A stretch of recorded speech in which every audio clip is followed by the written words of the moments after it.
We're Jack and Tracey, an Aussie and Canadian who, after living the 9-to-5 life on the Gold Coast in Australia, decided to renovate a bus, pack up our apartment, and move in to experience life on the road full-time.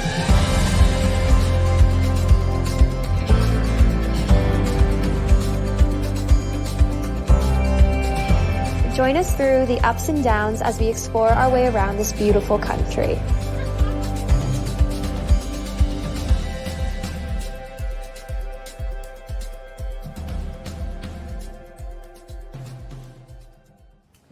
Hey Big Let Fallible, we are Jack and Tracey from It's Life Let's Live on Instagram, and we are here to answer some questions about our Big Lap.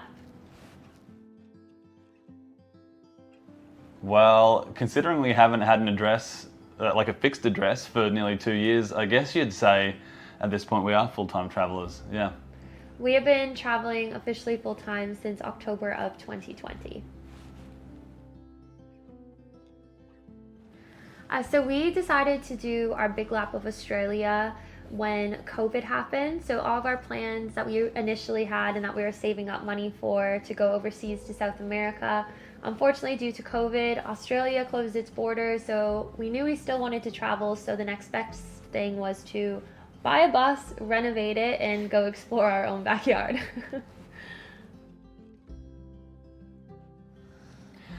So the setup that we had and that we just moved on was a Mazda T3500 little minibus, sort of like a Toyota Coaster. The Magic School Bus, it was. The Magic School Bus. It had a lot of nicknames, that bus. Yeah, I mean, it had everything you needed. The double bed at the back, full kitchen, little living area, inside shower that we never used because it became storage, outside shower, the lot. It was home. Yeah, we definitely made a good choice with that bus for our lap because it definitely felt like we really were at home everywhere that we went.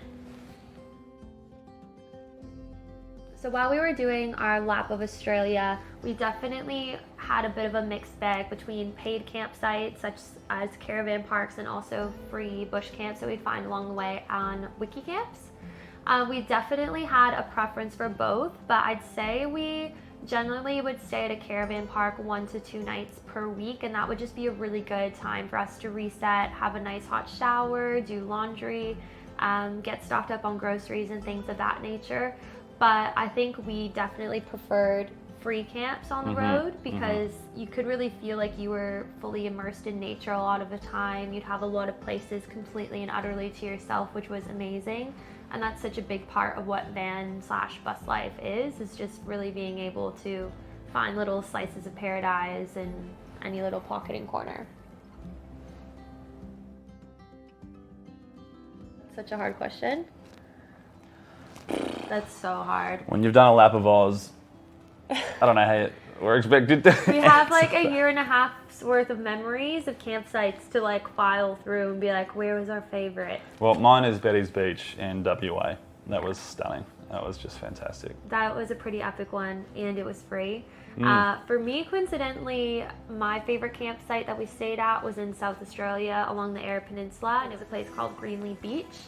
And I would say hands down that was my favorite camp that we went to because it had everything in the one place. You could have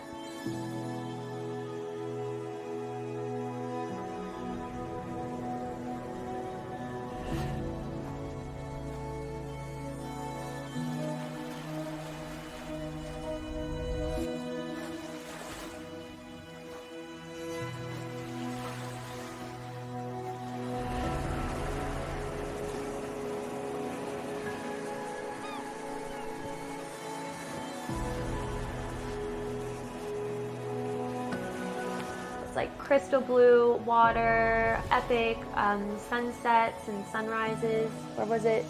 Was it sunset? It was sunset. Sunsets over the water. Yeah, sunsets. I'm thinking of WA. But no, you could have some epic sunsets over the water. Jack was able to go spearfishing and surfing all in the same place, and it was just an incredible spot to just camp out, and amazing experience there.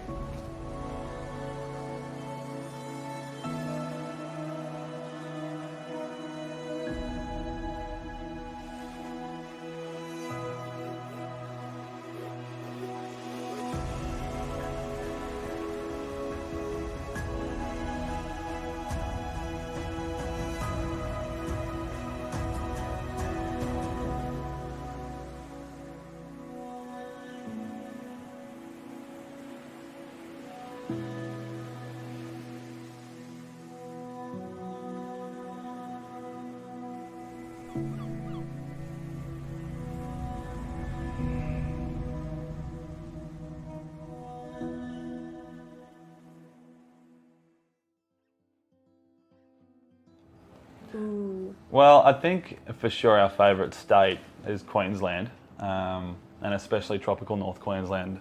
I'm pretty sure I was in love with that area the most. I think you were too. Just the stretches of tropical beaches, Port Douglas area. Were So just, incredible. Yeah, Ellis Beach. Yes, Ellis Beach was all of that amazing. was just, we like a tropical vibe, so that was our favourite, I reckon. Definitely. Oh, I know. Well, not because of it. It was a great place. We were just there at the wrong time of year.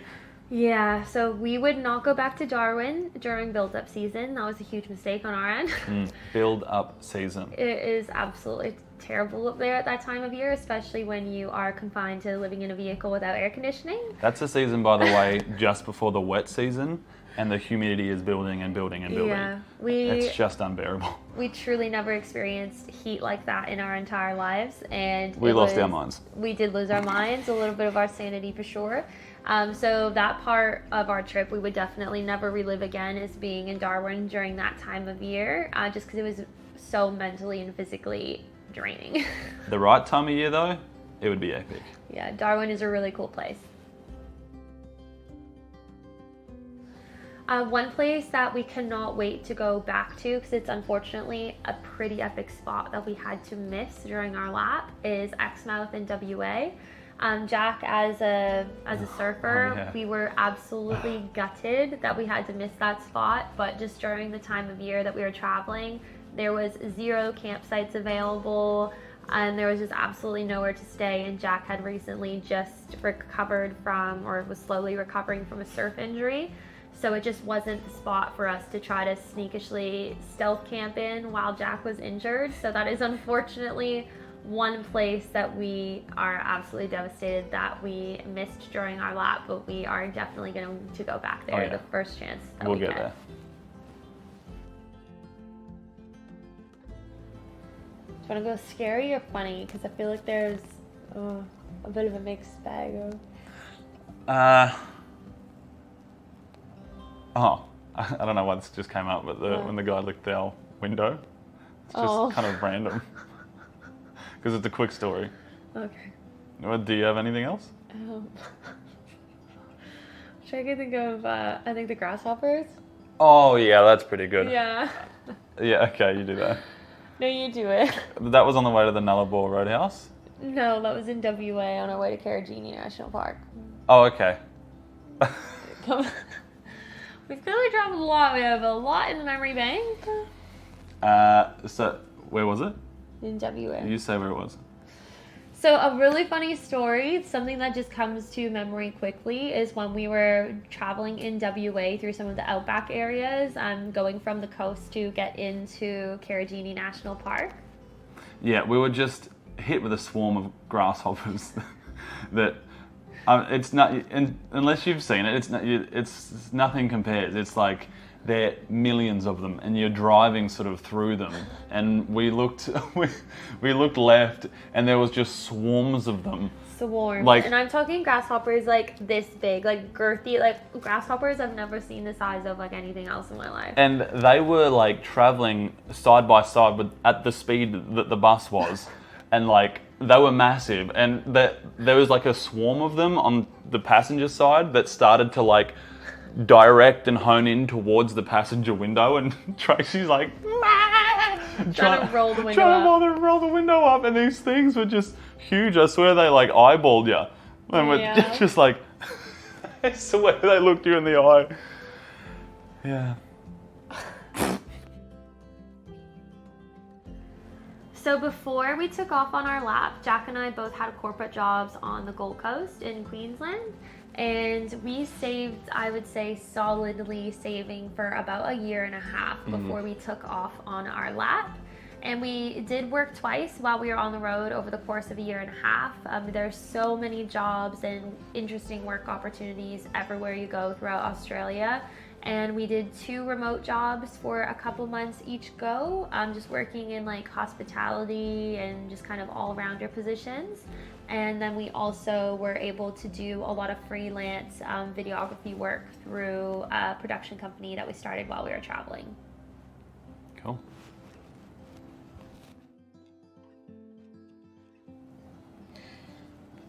So our weekly spend, our allowance, and this comes to a surprise to some people, but it was between like 750, like 700, 750 a week.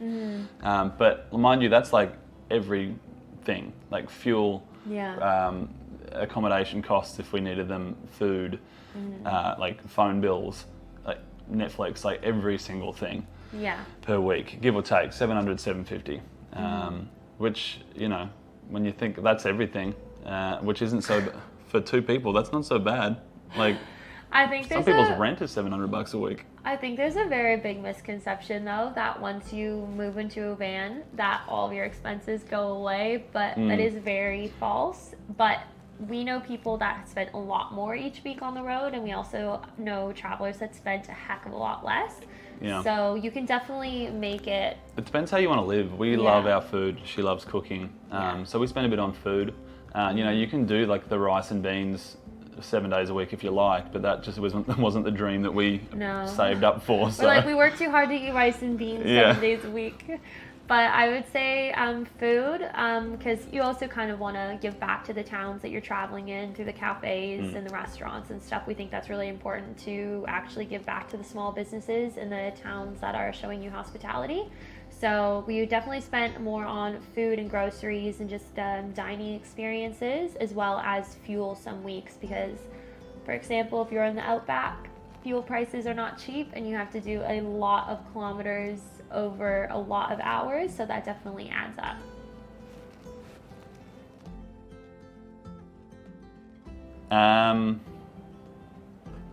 But if you're planning on taking off and doing a lap for like, you know, 7-8 months or more, a year plus, just remember you're taking on a lifestyle. You're not taking on a holiday at that point. You're taking on a new way of living that comes with different challenges to what the normal life might. Living on the road doesn't mean it's a life without challenges, because there's plenty of them. They're just different to what you're used to, and you do have to get used to them and realize it's all part of the fun and the adventure. Yeah. In a really non-scary way, it's not all that you see on Instagram, living this lifestyle, and I think that is a little bit of a misconception. So yeah, exactly how Jack put it is you still have those challenges of everyday life, but they're completely different than what you'd be used to, like living in your house or apartment or whatever your setup is. And you fellow van lifers out there know what I'm talking about. Traveling. So my favorite thing about traveling, specifically our lap of Australia, was so much about the community of people that you meet along the way. And what I mean by that is intimately right off the bat, whether you're like a neighbor to somebody at a campsite or whatever the case, it could be somebody that's just likes your setup and they make casual conversation with you in the car park. It really is just meeting all different kinds of people and building relationships with other travelers quite quickly, because you have such a big common ground, and it takes a very like specific personality type or a specific kind of person to live this kind of lifestyle. So to instantly have something that's so in common, where you have a lot of the same values and mindset towards like just kind of like life and travel and kind of spending your money on these like how do you explain that, like really incredible experiences, I think for us, well for me personally, was the best part of doing our lap and traveling full time.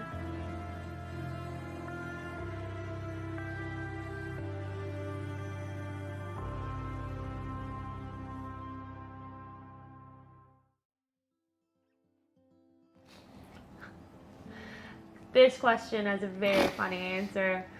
So our biggest, did you want to answer this? Mostly mechanical. Mostly mechanical maintenances were our biggest splurge.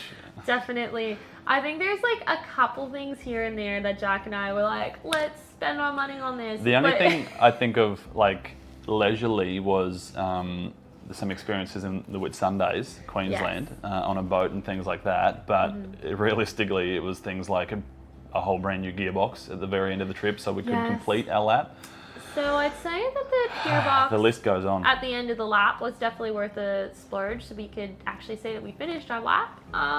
So that was definitely worth it. Budget for mechanical issues, especially if your vehicle's 36 years old like it was. Yeah, but the thing is like there's no such thing as a perfect setup. So even vehicles that are brand new, like when you're living in something every single day, unfortunately there could be things that go wrong here and there, unless you're just like a token of luck, and which we are definitely not. Oh. Quick answer, we weren't really. We spent one mini lockdown in Perth for about a week. Luckily, we were already in a hotel because our bus was getting fixed by for some reason. So luckily we spent the one lockdown we had already in a hotel, so we weren't like bound to the walls of our bus by any means. No, we got lucky. Every sort of state we travelled in at our particular time we were there was doing really well. So very fortunate to say we got lucky and skipped a lot of that. Yeah, definitely. I would have to say my biggest tip to other lappers, and this is something that I personally did not take seriously enough prior to starting the lap, is itchy feet as you have to just kind of hit the road and get traveling. I highly, highly recommend traveling with the seasons. Oh yeah. Because we heard that and we're just like, oh, a little bit of rain, a little bit of heat, how bad could it be? We're living the dream. So it's just definitely take that advice with a grain of salt, because there's a lot of uncomfortable situations we easily could have avoided if we actually traveled with the seasons accordingly. So I think weather, of course, while you're living in your bus or van, plays a huge part in your experiences and how you enjoy certain areas or towns and things of that nature. So if you can do the little part that you can on doing your research on when's the best time of year to be in certain areas, I highly recommend going with those recommendations, just to be a little bit more on the safe side. I mean, if you got a $100,000 caravan, then maybe don't worry so much. But in general, especially having been from Australia and thinking that season schmeason, it's all going to be nice, it's definitely beneficial to what she said, for sure. Definitely. Yeah, I think that's all.